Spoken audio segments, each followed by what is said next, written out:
Question number 25 in the stats is another question about basically margin of error, but it's a very interesting question, a little bit counterintuitive.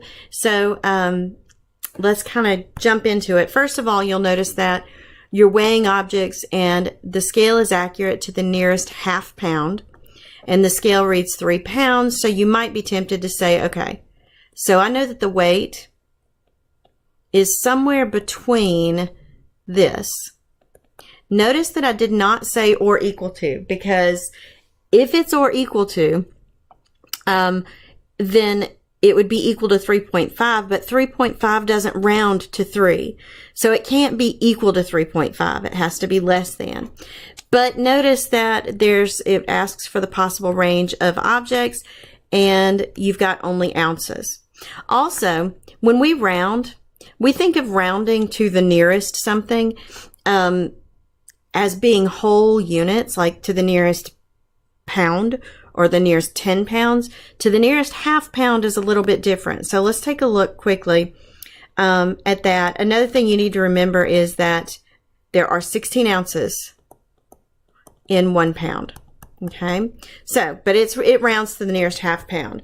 So here's the point that I'm trying to make here, and let me zoom way in here so that you can see. If I had, let's say, we're just talking rounding here, 0, 1, 2, 3, 4. If I'm rounding to the nearest whole number, 8, 9, 10, okay, or like to the nearest 10th, let's say. So again, this is rounding to the nearest 10th, to nearest 10th. You know that, hold on, I can't talk and spell at the same time. Sorry, 10, not 10th. Okay, so you know that anything in the pink color there, this rounds down.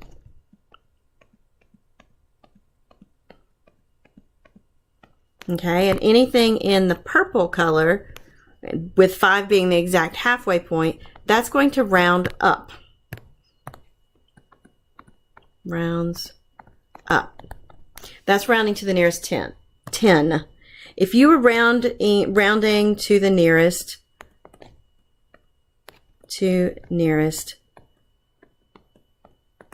unit or whole number, okay, it would look a little bit different. Not a whole lot different, but basically what you would look at is this. Instead of 0, you'd have 0.0 is the starting range, and rounding to the nearest unit, you would go, the upper amount would be 1.0. The halfway point between them would be 0.50, and if you wanted to, you could fill in the numbers in between. This would be 0.1, 0.2, 0.3, 0.4. Those all round down, and then rounding up would be 0.6, 0, 0.70, 0.80, 0.90. Those all round up. Okay, so the halfway point's important because you know that's the point at which it rounds up. Now the thing that's weird about this is that it's not saying it rounds to the nearest unit or to the nearest 10. It's saying it rounds accurately to the nearest half. Okay, so rounds to nearest half. That's going to look a little bit different. The way that that's going to look is, let me get my right color here. Okay, your starting point is going to be 0.00, but up here is going to be sorry, I'm going to put it in purple here. Up at the top end, if it's rounding to the nearest half unit, it's 0.50 over here. Okay, with the exact middle point, which of course rounds up, being 0.25.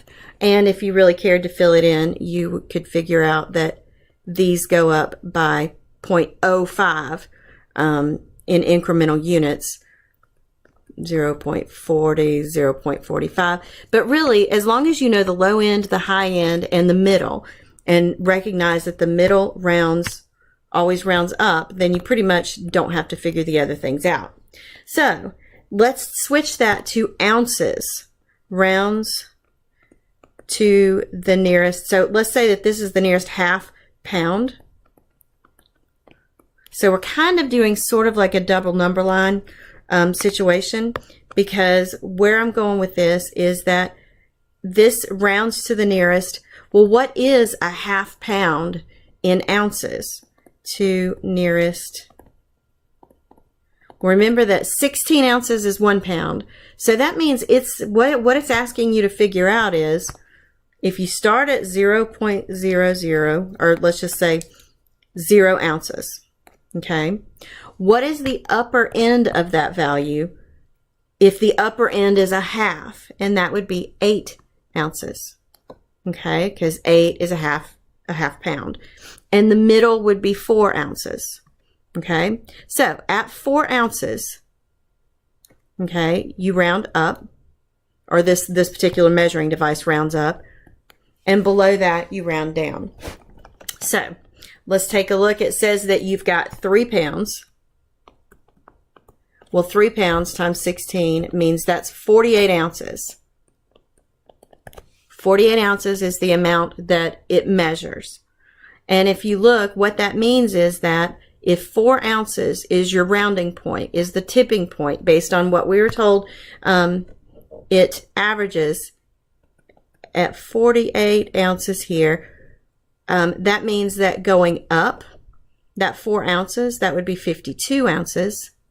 And going down, that 4 ounces, that would be 44, right? Lastly, it's still this same thing where you can go down, okay, to 44 ounces, but you can't equal that upper boundary. Otherwise, it would be rounding up if it was exactly 8 ounces.